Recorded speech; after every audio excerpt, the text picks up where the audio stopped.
Hello. Latex hearts can be a little problematic, we understand. It's one of the things we get a lot of questions about as to how to inflate them properly without them bursting or distorting.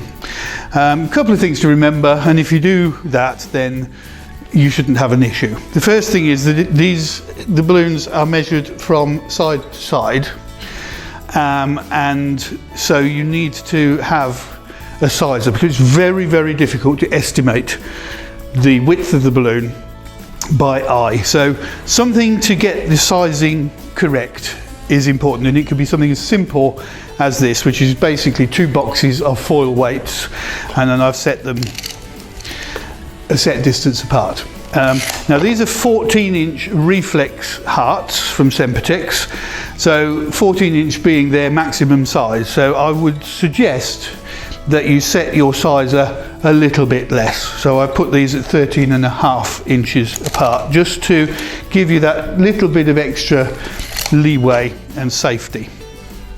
Second thing to remember is that if you just inflate them straight away, they will tend to distort and inflate into the neck, and the lobes will blow up at different rates. So give them a really good stretch first. So pull the lobes, pull them sideways, stretch them across there, stretch them across here. Really make sure that you've loosened up the latex very well before you inflate it. And then inflate slowly into the gap that you've created. So set this, as say, at 13.5 inches, and I've pulled the neck of the balloon right down so that the tip of the nozzle is inside the body of the balloon, and then I'm just going to inflate it.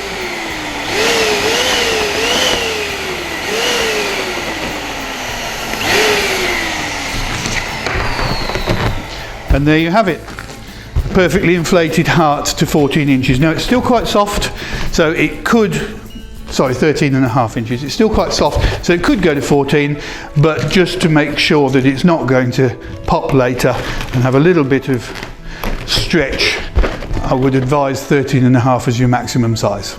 It's that simple.